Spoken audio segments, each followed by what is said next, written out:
life is working alongside the Babe Ruth of our industry, the greatest baseball broadcaster who ever lived, the voice of your Los Angeles Dodgers. My honor to present to you Vin Scully.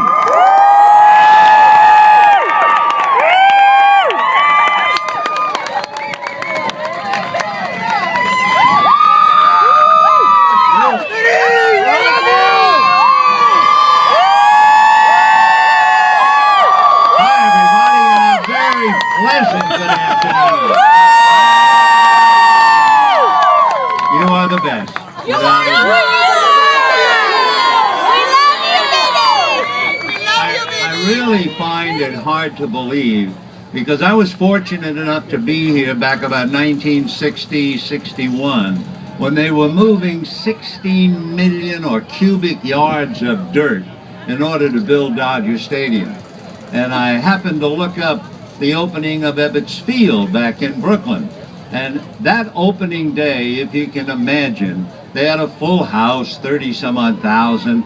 Both teams marched out to center field. There was a big band. The owners marched out, and they were going to raise the American flag to open up the great ceremonies with the band playing. And somebody said, okay, get the flag. What flag? Well, who? I thought you brought it. No, I thought I did. And there they are standing in center field and no flag to begin the ceremony. For Dodger Stadium, it opened up nice and easy. Everything was successful. But typical of the Dodgers, they always do something different, and they lost. And I can still see Wally Post, an outfielder with the Cincinnati Reds, hitting a home run right between the flagpoles in center field and on out of the ballpark. However, 1 year later was probably the sweetest victory of all, and that's when the Dodgers swept the New York Yankees 4 games.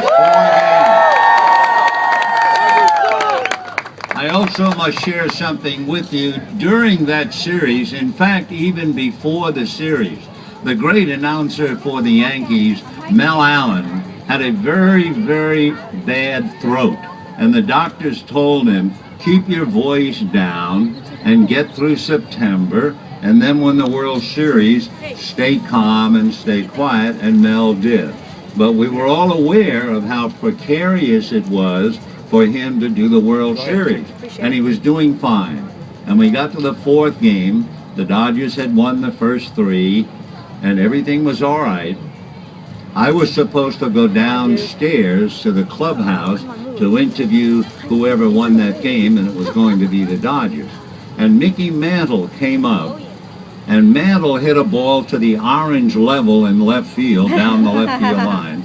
And Mel, all of a sudden, pure emotion, gave it that great going, going, gone. And when he said gone, so did his throat go. And it was really sad. I mean, he was a great moment, a great announcer, and he was thoroughly shut down.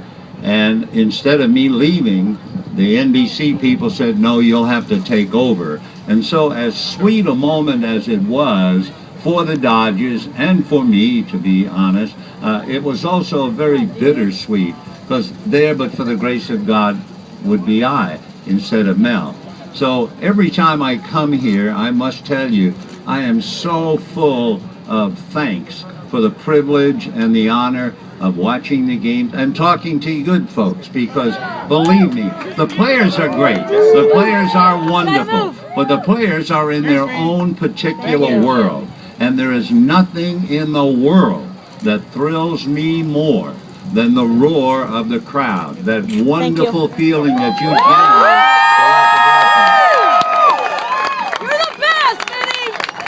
That's why I am so honored to spend a couple of minutes with you today.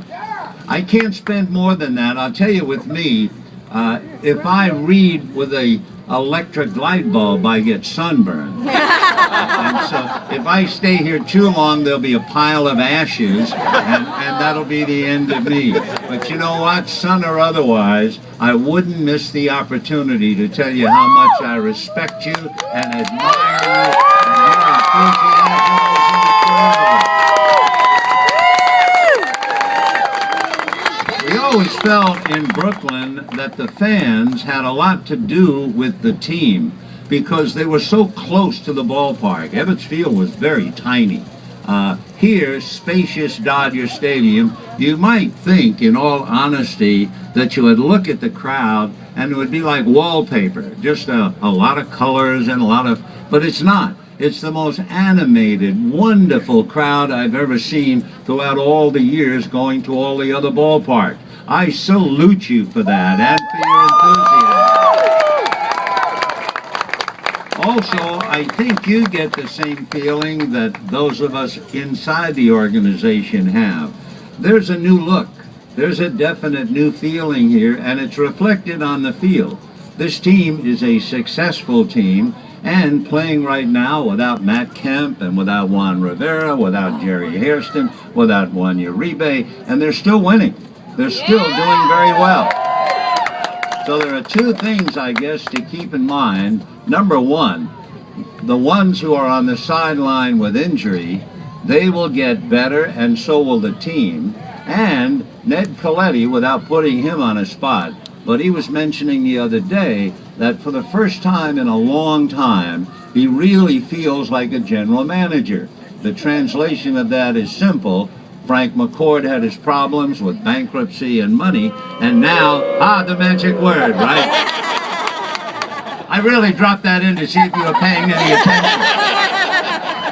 Anyway, I really do love seeing all of you here. I said before, I salute you. I do it again. And now, if you don't mind, I have to go back upstairs and work on my ad-libs. Love you.